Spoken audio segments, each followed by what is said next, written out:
I already know I'm gonna have hella people in the comments say, how is Lapis and Jasper toxic when you out here shipping the Rally Rough Boys, Canker Sisters with the Powerpuff Girls in the eds?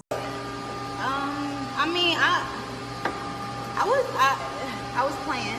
In Steven Universe, one of the most complex and unsettling relationships is the dynamic between Lapis Lazuli and Jasper, aka Big Cheeto Daddy, particularly in their fusion as Malachite. This relationship is a harrowing depiction of abuse, trauma, power struggles, and the cyclical nature of toxic relationships. While many fictional depictions of abusive relationships present a clear aggressor and a clear victim, Steven Universe challenges this notion by showing that abuse can be a cycle and that both parties can engage in toxic behaviors for different reasons.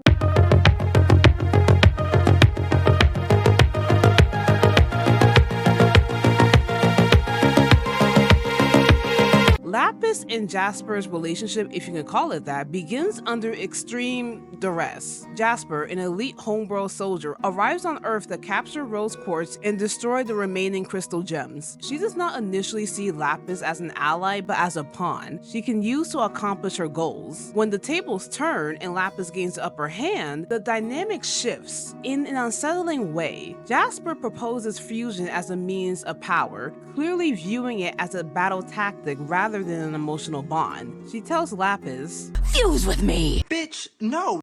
What? How long did they keep you trapped here on this miserable hunk of rock? These gems, they're traitors to their homeworld. They kept you prisoner. They used you.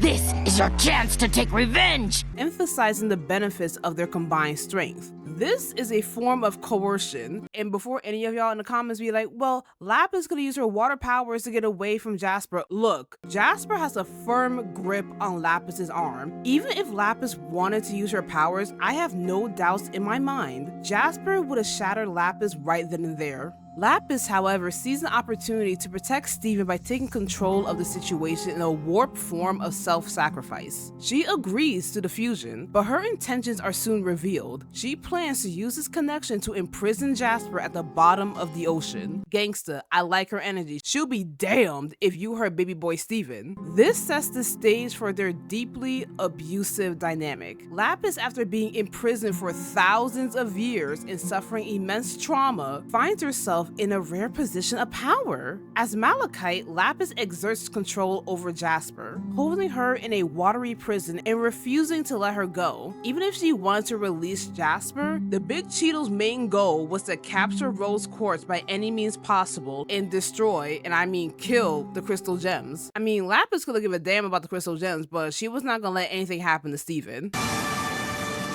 今まで俺の口から出た言葉は全て嘘だったんじゃないかと思えるくらい腹の底から出た本音ぶっ殺してやる One of the most striking admissions in Steven Universe comes when Lapis confesses that she enjoyed hurting Jasper. After being powerless for so long, Lapis experiences a rush from finally being in control. She tells Steven, That's not it. I miss her. Huh? We refused for so long. But she's terrible. I'm terrible. I did horrible things. I broke your dad's leg. I stole Earth's ocean. Go on. Tell me I'm wrong. This moment is crucial in understanding the complexities of abuse. Lapis was deeply traumatized from being imprisoned for thousands of years in a mirror, then immediately recaptured and interrogated by Homeworld. Her pain and anger were completely valid, but when she fused with Jasper as Malachite, she took that pain and turned it into cruelty. She admits, I like taking everything out on you. This is a moment of self-awareness. What makes this even more heartbreaking, Lapis is left to face with complicated feelings towards her abuser after the fusion finally breaks down and she escapes Jasper. She fears that perhaps she enjoyed the entire relationship and it wasn't forced upon her after all because she felt strong while fused with Jasper, and that it wasn't a terrible feeling at all. However, what sets Lapis apart is her willingness to acknowledge her actions and work towards change. She feels immense guilt and actively distances herself from Jasper. Knowing that the fusion is unhealthy for both of them, she doesn't try to justify her past behavior, she regrets it, fears relapsing, and does what she can to move forward. This makes her arc compelling because she isn't just a victim, she also recognizes her own mistakes and takes responsibility. But hey, the ocean's really beautiful from up here. Yeah, it is. Jasper, on the other hand, represents a different side of abuse. While she was initially the one trying to manipulate Lapis into fusing, she later becomes a desperate party who cannot let go of their toxic connection. After being freed from Malachite, Jasper is not angry at Lapis for what she did. She is obsessed with reuniting with her. She begs Lapis to fuse again. She gets on her knees, "Baby, please, let's go back together," believing that their relationship, no matter how destructive, makes them stronger. This is a common theme in abusive relationships. One party feels they cannot exist without the other, no matter how much suffering is involved. Another compelling point is Jasper's shift in priorities. She completely abandons Homeworld and focuses solely on fusion with Lapis. She had all that time being unfused, and instead of trying to get a way back to Homeworld, she's laser focused on Lapis. Y'all know that Jasper was stalking this girl for a hot minute, right? That's a huge departure from how we first met her, where she sees fusion as a disgraceful tactic used by weaker gems. Malachite completely rewired her perception of fusion, not as an emotional connection, but as a form of intoxicating and torturous power. You know,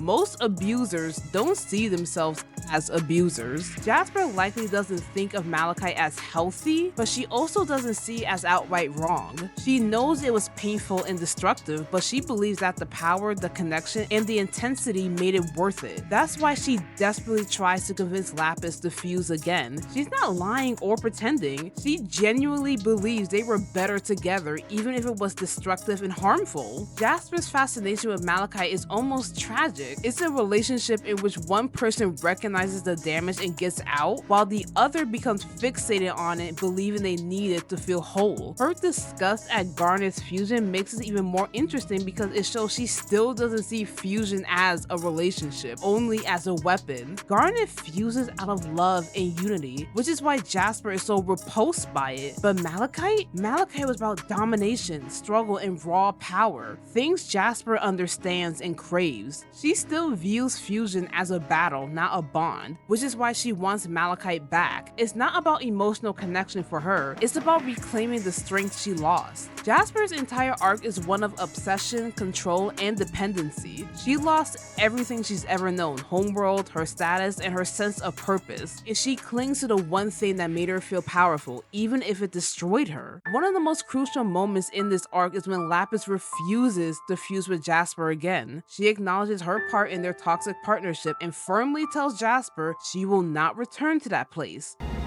No! What? What we had wasn't healthy.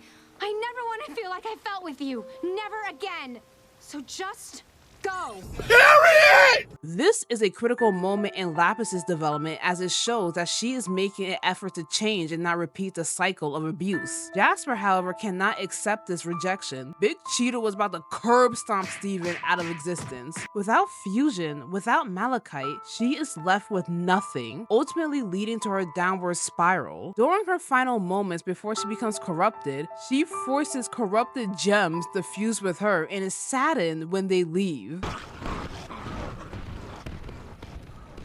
Nobody I fuse with ever wants to stay. Be so for real right now.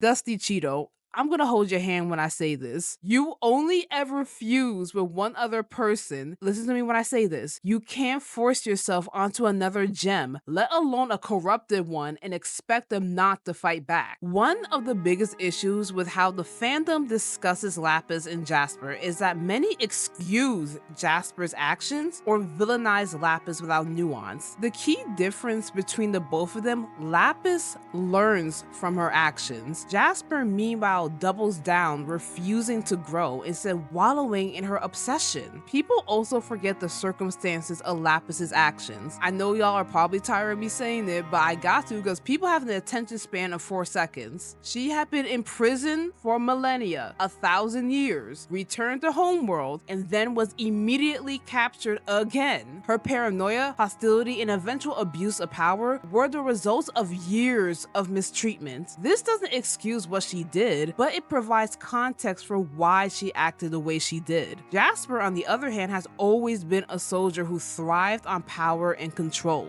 She wasn't reacting to deep personal trauma in the same way, she just wanted to. The relationship between Lapis and Jasper is one of the most well-developed depictions of abuse in modern animation. It does not fall into the simplistic trap of painting one character as purely good and the other as purely evil. Instead, it presents abuse as a complex, cyclical issue where both parties can cause harm, albeit in different ways and for different reasons. Lapis actively works to change and seeks a healthier life. Jasper, however, remains trapped in her need for power and control, ultimately leading to her downward spiral. And as always, don't forget to like, comment, and subscribe, and hit that notification bell to get updated on your favorite shipping topics. And don't be afraid to let me know down in the comments below if I got anything wrong and you want to correct me.